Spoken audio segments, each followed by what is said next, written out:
Hillary,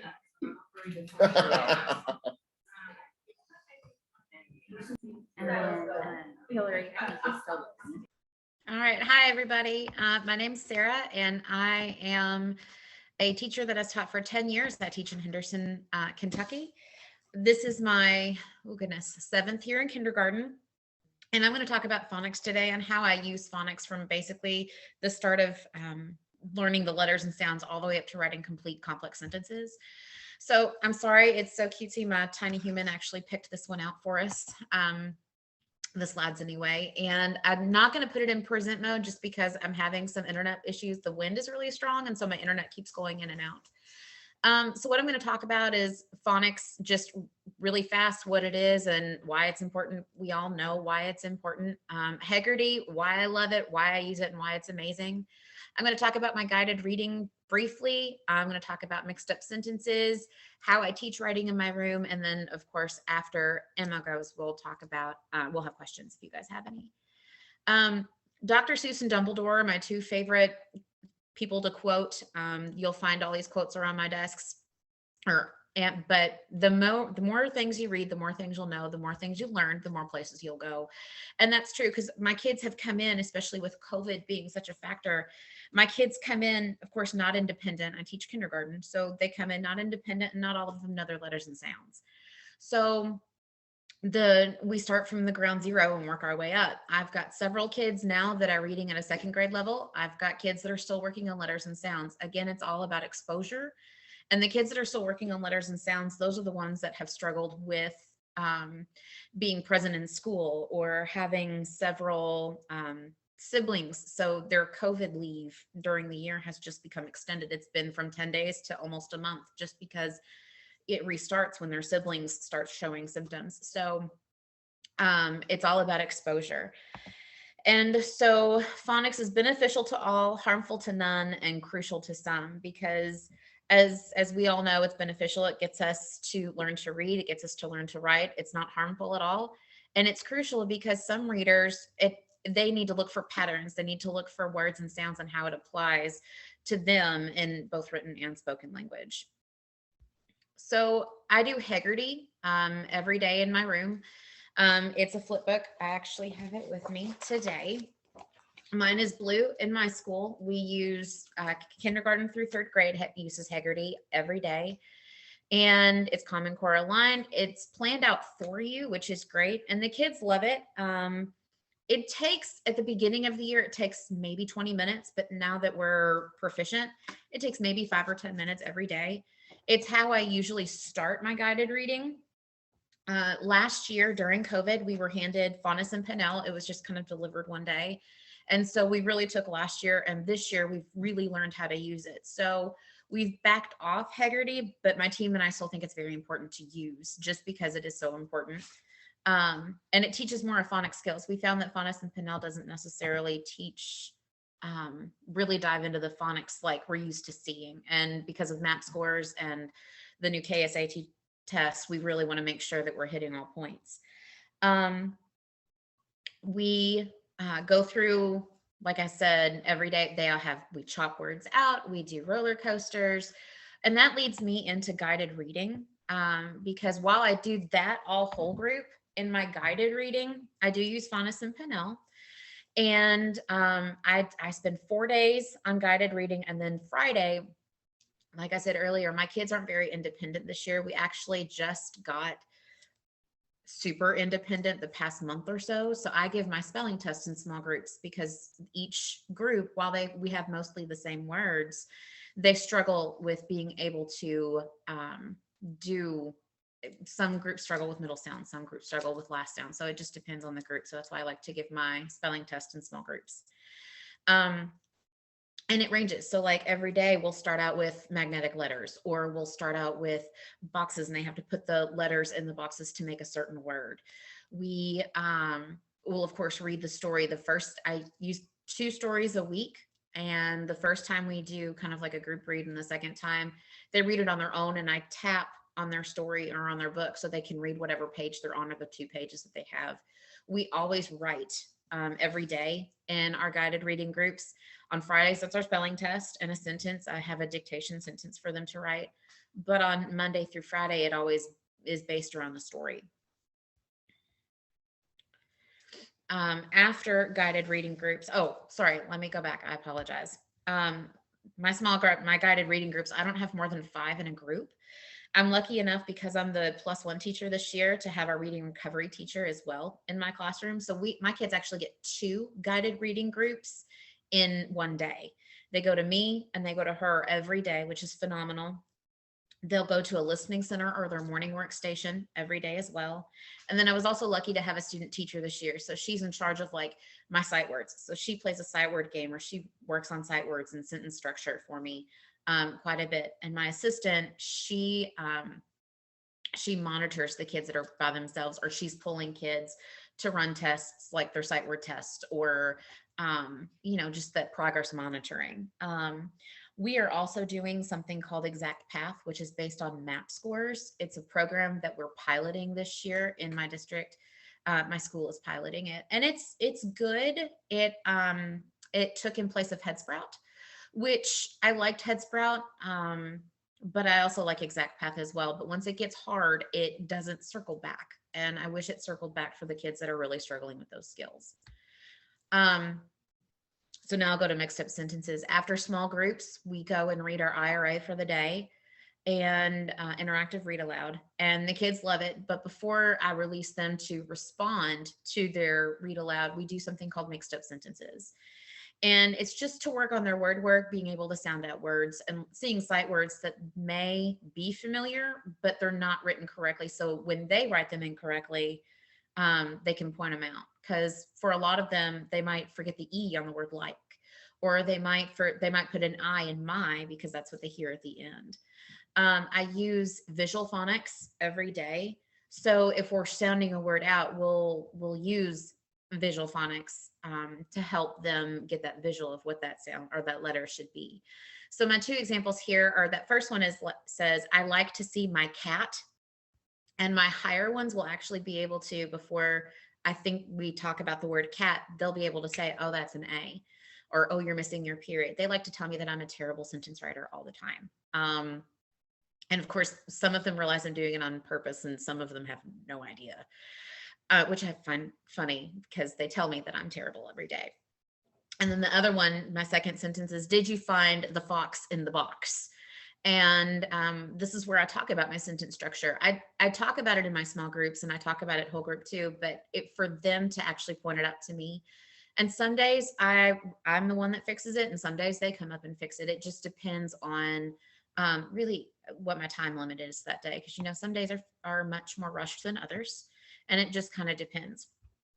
So when they finish their sentence, that's usually the sentence I'll use to respond to the story with, or just kind of a preference, how I preference my sentence of what we're going to respond to that day. So in my writing process, phonics leads to sounding out words, and sounding out words leads to writing. And this is actually 2 different kids. I pulled them both over to write the same sentence. I wrote this one on my board, and then they had to write it as well, just to show the difference in the letter structure, because the one in green is, of course, that has the capital letter, it has the ending mark. We're starting to see the spaces, but they're still working on it. The one in blue, he had just realized that letters are formed a certain way, and he's just figuring out the whole writing process. He is great. He can respond to any question you give him, but when you try to put a pencil to a paper for him, he does struggle a little bit. This is back a while ago, so we always draw pictures first, and then I will usually go in and write what they drew. But then I'll put pictures to their initial sound. So like in that the one that says monster, we started the M, and then he wanted to keep going.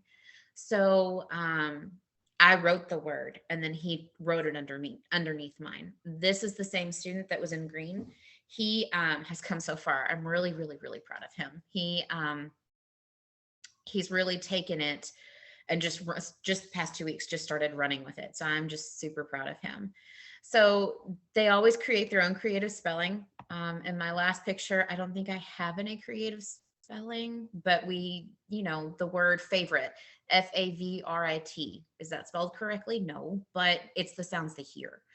So these are all different kids in different parts of the writing process that we're doing based on their phonics skills. So the one, again, he's working on labels, but so since he can't really sound out the words, he tells me what they are and I write them, and then we talk about each letter because we're still identifying letters and sounds. The next one is I play with my mom. She is, she's got her sentence structure great. She can sound out her own words, but they're still CVC words. The next boy, it says, my mom is the best. And when I got him, he really struggled with sounds and letters and sounds. And now he's one of my top readers. And that's just from getting all the exposure that he has at school this year. And he sounded out the word best all on his own. I'm really proud of him. And then the last little guy on the right, it says, I see a fat bear in the woods. And he's just got a cute sense of humor. And he's on my second grade reading level now because he came in knowing his letters and sounds. So I was able to push him harder and faster to become a better reader. And he is able to, especially in the word like bear, he did that one on his own, and woods, he did that too. He's just can hear the sound and then put those letters together. Instead of creative spelling, he's already on the track to spell words correctly. So, yeah, I'm really proud of my tiny people this year. I know that they've come in, like I said, COVID has been such a thing. We came in, my kids have not really had preschool, and I'm still looking at my math scores. We just took our spring scores, and I went from 3 that were below grade level to only having 2. And for being 50% or above in winter, I had 10, and now I have 11. And I know that doesn't sound like a big push, but for them going through what they've been through a pandemic. We've had snow days, we've had NTI days, we've just had all the things. You guys have too. I'm just so proud of how far that they've come with such a crazy and always forever changing year. So thank you. Thanks, Sarah. That was wonderful. Guys, remember any questions you have? I have a couple, Sarah, that I can't wait to ask, but please take note of the questions you have for Sarah, so we can remember them after Emma presents. Okay, let's go. You're up. Okay, so I'm sitting here with my teammates as well. It's not just me. There are 5 of us in our group in all. So I'm going to go ahead and share my screen. A couple of things. I'm going to share that. So let me get to the beginning here. All right. Y'all let me know if you can't see anything or hear something. All right, Angie, you want to start? Sure. So we are Angie Yunt. This is Laura Lee Samples, Lynn Wilson, Emma Lawson, and also Brian Toda worked on this with us. We are from Eminence Elementary School. Eminence is an independent school system located in Henry County. The 4 of us, we teach kindergarten and first grade. And we have taught between us. Some of us are in our 3rd year, and some of us have been around for a while, like 26, 27 years. Our school is a K to 12, actually a preschool to 12 school, which is very, there just aren't very many in the state of Kentucky at all. We are a Title I district. And we're also known as the School on Fire. So you can look us up on Twitter. So as everyone else has, when we've been visiting the other presentations, people have been talking about how the students are behind because of COVID. And that, of course, is, one of our issues as well. So we were looking for something to do to improve the phonics skills of our students. So we adopted Orton Gillingham. The first cohort was trained year before last. Then we were trained over the summer. And for those of you that don't know, Orton Gillingham is an approach to teaching reading and spelling. It is multisensory, sequential, incremental, cumulative, individualized, based on phonograms, and explicit. It's an evidence-based scientific approach to reading and writing. It's been used for over 25 years. It's very engaging for students. We have found that our students were lacking the phonemic awareness and phonics skills, but upon final data reflections, our K1 students have improved significantly in letter and letter sound identification after using this program. So there are a lot of parts to Orton-Gillingham, and because our school district had adopted a reading program, this phonics program, and a math program all in 1 year, we decided that we were going to focus on the 3-part drill of Orton-Gillingham. So there are other parts that we're going to try to add later. This is a 3-step repetitive and multisensory process for reviewing previously taught sounds and skills. And the drill consists of visual, auditory, kinesthetic, and blending. Yeah, so like Angie said, COVID had really made an impact on our student body, like everyone in the state. And we also had, I'm a kindergarten teacher and Angie is as well. So we saw quite an influx, honestly, of kids who had no preschool experience whatsoever. And so we were dealing with that as well. And so we knew we needed something that was concrete, that was consistent, so that we could meet those needs. And we wanted to really be able to focus on one part of the OG program. So like she said, we chose the 3-part drill. And so it's broken into 3 parts. And so we've got some videos of our team member, Brian Toda. He volunteered to be videoed. But this is the first part, it's the visual. So we teach the letters, not in alphabetical order, in a specific order, one at a time. And then they're added to the drill. So in the visual parts, we use cards, white cards for consonants and yellow cards for vowels. So students start to be able to differentiate between the two. And so students will look at the card and then say the letter and the letter sound. So I'm going to try and play this and hopefully it works the way it's supposed to.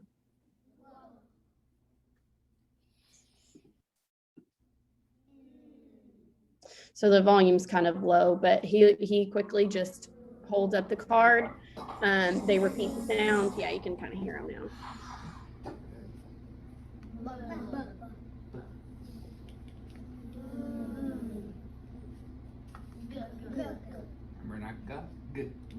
Yeah, so he just corrects as needed.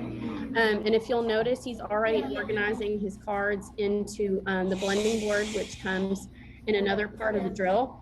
And so students are really good at getting in the habit of things if we keep the letters in order. So we always make it a point every day when you go through your routine to shuffle the cards.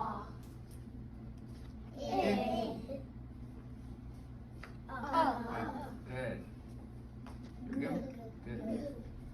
And if you'll notice, he also uses hand motions for vowels. And I noticed, especially for my group, that was particularly helpful.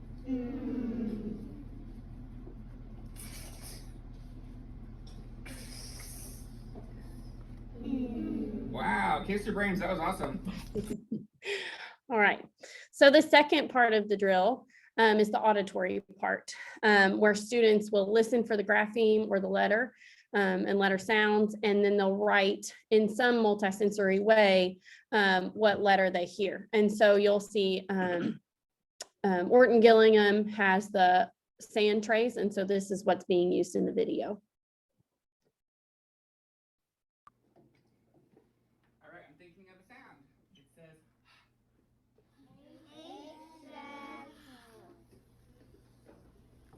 good, erase. Thinking of a sound, it says, Great. Now look up here.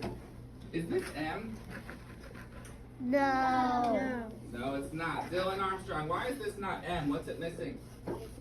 Yes, you need to start by putting a stick on the side and then 2 humps, okay? You're right. Erase. Thinking. I'm going to pause it there just for sake of time. But this part was always really fun for kids, obviously, because of the sand, but it's also one of those things they're kind of being able to do it independently. The teacher's there to correct when needed, as you probably heard. But this way they're able to do it on their own. You know, they don't have a teacher hovering over them, you know, every second. They're able to do it a little bit on their own. And it's that kinesthetic piece where kids are able to feel what they're doing and manipulate something. So the third part is blending. And I can attest, I feel like this has made a huge difference for my kids and their reading. So this part of the drill uses the same cards that you saw earlier, but like I said, they're placed on a blending board, consonant, vowel, consonant, and then you shuffle through the cards to make different words. And part of it is so that they can identify what's a real word and what's a silly word.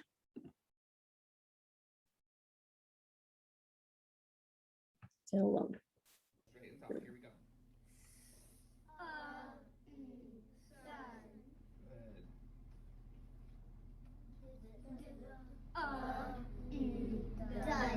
Done. Is done a word? Yes. It is a word. This sounds like done, but this is not how we spell done. But you're right. Done is a word. Like done with R. Mm-hmm. Shun.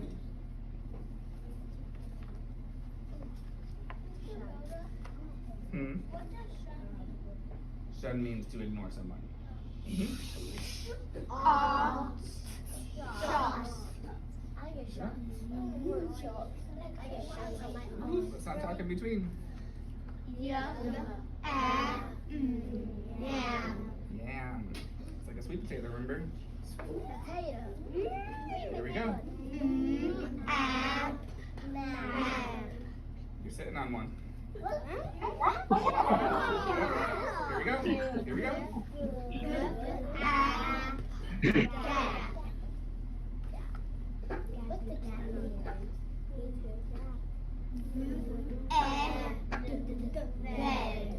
that a word? Here we go.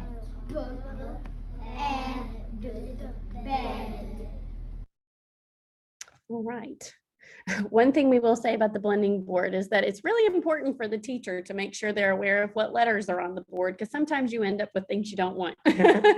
So that's a learning experience for us all. This is another part of the OG program that we chose to implement this year as well. It was the vowel intensive. OG starts with C, O, A, and D. Those are the first letters you learn one at a time. And then after our students have become comfortable with those, we were meant to implement this part. And this way they're able to, like I said earlier, differentiate between the vowels and the consonants, but also really solidify the vowel sounds as well. So I'll play this really quick so you can kind of see how that works.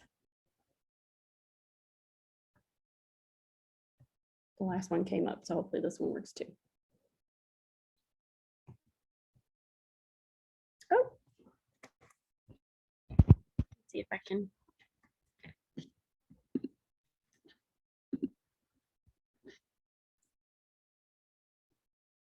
If not, I'll explain how it works. There we go. Maybe. Good. Put it down. Hold up. It. Remember, scrunch your nose. It. It. Scrunch your nose, Julian. Say it. You're holding up eh. Can you fix it? There you go. Good. Put it down. Hold up.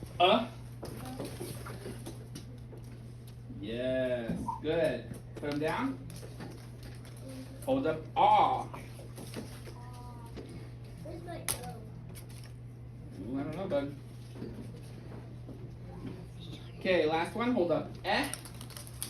Remember, this is the one that you smile and you say eh. Yes. E. Good. Put them down. Two sounds together. It. It. Good, Silas. All right, put them down. At. I'm going to pause it there so we don't run over on our time. But the vowel intensive, like you saw in the video, starts with just going through the short vowel sounds, and then it moves into syllable sounds and into full CVC words. Overall, we were really impressed with the progress we were making. Like I said earlier, we had a lot of kids that came from backgrounds either, with a limited amount of preschool because of COVID, or sometimes in some cases, no preschool at all. So we were really excited, when we started doing the assessment specifically for this project, because, we were having really good progress. This is just an example of a student in my kindergarten class. Little man had no preschool and didn't have a lot of experience with letters and letter sounds or writing whatsoever. So when he came to me, he could not identify letters and letter sounds, and he could not write them. He also had some fine motor issues as well, which we're still continuing to work on. But after implementing the OG 3-part drill and the vowel intensive with him, with fidelity, and I also, because I knew handwriting was going to be an issue for him, I also have implemented a lot of handwriting practice that came with the program as well. And so now he's able to identify all 26 letters and their sounds. He's independently reading a lot of CVC words on his own, and he's actually reading above grade level. So I'm super, super proud of this kiddo. And you'll see the assessment pages on here are just when letters are dictated to him. And because of that multisensory approach, not only is he able to read and identify these letters, but he's able to write them as well. So our next step for the project, a majority of our kindergarten, first and second grade staff have been trained, but over the course of the next summer and school year, everyone will be trained. So I think that's going to be a really good step, because kids will see consistently from kindergarten on the same processes and strategies. And so for next year, like I said earlier, we focused on the 3-part drill and the vowel intensive. But for next year, we'll be adding even more pieces to the program. So thank you all for listening. Thanks so much for those wonderful presentations. We have time for questions. If anyone has those now, you can drop them in chat. I'll give you a couple of seconds for either Sarah's group or the sorry, I almost said Henry County, Eminence, right, in Henry County. It's actually a name in Northern Kentucky I recognize because my husband grew up in Carroll County, right? They're close, really? Right? Yeah. So anyway, that's why it captured my attention. Yeah. Sarah, I had one lovely job, both of you all, and I think what's exciting is we've been having good conversations about important instructional processes that are steeped in years in research that are really truly independent of a singular program. Things like blending and segmenting and using multisensory are now a part of so much of what happens in a lot of intervention, a lot of core instruction. So I think that's really exciting to see how those practices are threaded. I'm wondering, Sarah, one that you mentioned was a mixed up sentence. I'm very familiar with the idea of a cut up sentence to teach, in particular, early behaviors, foundational skills. But can you say more about what's the genesis or the origin of that process? I actually made that up. Okay. My kids were misspelling, and this was several years ago, that my kids would misspell their sight words because they really struggled with their sight words. Even though we practiced several times, like it would always be L-I-K or said. And so just to get them more practice, I just started mixing it so my higher learners could, my lower learners, oh, there's an I that goes in said, or instead of mixing for THE, they might mix up the H and the E. So we would, I might misspell it to show them, oh, my higher learners are teaching my lower learners. That's just something that I came up with 2 or 3 years ago, just to help them. Now I do cut up sentences where they I'll take a sentence from them. They have to maneuver it to make it look correct. Yeah. But it was just something to help them be more intentional with their writing. Yeah, and good inclusion on writing. It's been exciting to see that all day. Early writing really having taking center stage for emergent readers and writers is very cool.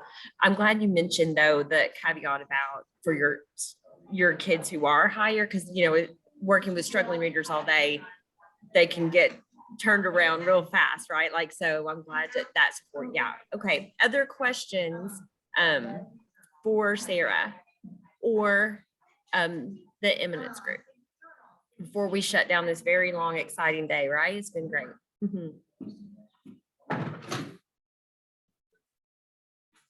Well, I want to say to both of you all, thank you so much for representing yourselves and your districts and your KRP cohort so well. We do hope that all of you have had a fantastic day, and I've had a great time being here with you. So Sarah and Emma and crew, thank you all. Great work. Thanks for coming to Share Fair. See you all next year.